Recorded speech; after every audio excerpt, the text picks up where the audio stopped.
between the Jew and the other, except what makes it really almost surrealistic is the other turns out to be the Jew. And so it turns out you are the other. And you have to discover yourself in a kind of weird way. If I can mix my Habsburg monarchy metaphors, Freud becomes Kafkaesque over here. And very powerful. By contrast, the second story takes place in the United States. I've actually mentioned it here perhaps in the past. Somebody very different. In the 1860s, Rabbi Bernard Illoway, who was, we talked about him a little bit in last winter, who was really one of the most educated, the most educated, I guess, rabbi in the United States when he was here in 1840, 1850s, and 60s. And he was from Germany, originally from Bohemia, but Smichi Yafet the Chassam Sofer himself, so he never learned. A PhD from the University of Budapest, which was a German university at that time, so he had a first-class secular education. And Haskalah he learned with Shadal, Shmuel David Lutzat, he was Shomer Shabbos, he was a leading expert in poetry and dictog and history and things of that nature. So exquisitely educated. He comes to the United States, and here you don't have to, over there he was kicked out of the country because he was too democratic. You come to America, you don't have to worry about politics. It's a democracy. You have to worry about Yiddishkeit. And that's when Reform Judaism is sweeping the country. As we said before, all the rabbis who are coming over are trouble, and 3/4 of them aren't even rabbis. You come to America, you can just write down a piece of paper, I have a PhD, I have this, who's going to check? And he's the real thing, and he ends up being a rabbi in many communities. He was for 1 year or two in Baltimore, Maryland, at the Baltimore Hebrew congregation, when they were in the middle of the fights whether they should go Orthodox or Reform. He spent his most important years in New Orleans during the Civil War.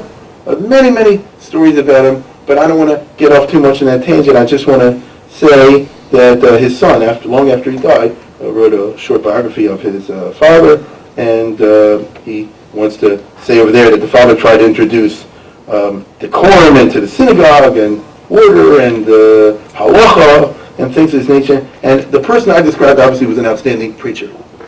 He has got the education to do it, right?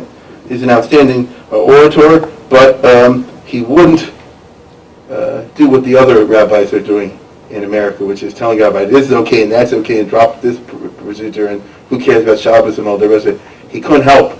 You can't stand to see the downtrodden state of Yiddishkeit, Shabbos, Kashrus, Tavis Mishpacha, you name it, and therefore he's always hitting on it. As his son says over here, has already stated, his sermons were all religious and moral lessons. He taught these lessons as they came and wrote in the Bible and did not pass over, did not skip over this or that because it might give offense to this or that prominent member of the congregation. It was this fearlessness of speech that here and there gave to some of the demonstratively pious great offense not to be forgiven, because he removed the balm that a supposedly pious soul had laid for itself and exposed his own view of the wrongdoing. He preached Shabbos, Kashrus, Tefillin, the moral lessons.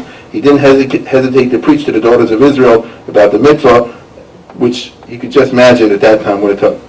He preached persistently on the necessity of religious observances, especially the Sabbath.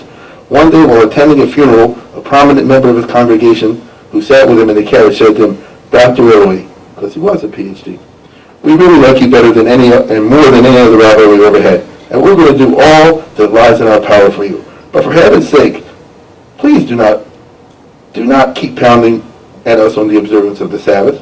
We know we ought to keep Shabbos. We can't. Preach it once every 3-4 months, and you've done your duty, and we'll all feel Morty's." It's honest. We like you for who you are. You understand? But this is a different person than Sigmund Freud. There's a story that I've told a number of times here, and I'll do it again. How good a speaker is, because I always say this is a story that happened once and never again. He says on Yom Kippur, he was a very pleasing speaker, and the son says there occurred an incident in his ministerial career, which I believe is unique in the history of Jewish preaching, where it was on Yom Kippur, this is in St. Louis. And the synagogue was packed with worshipers, the Muslim Chazan had finished, Mencha and the had already been read, all too heard me, and the broad day was still there. So, they didn't calculate it right, so Yom Kippur davening is over, let's say, for 6 o'clock, when really it should be 7 o'clock, Whoops. The congregation was becoming restless, and some seemed about to leave. And that for him is a nightmare, because it's still Yom Kippur. My father mounted the pulpit and began by saying that although he had already spoken once that day, he would take advantage of the hurry of the Chazanim to say a few more words to them.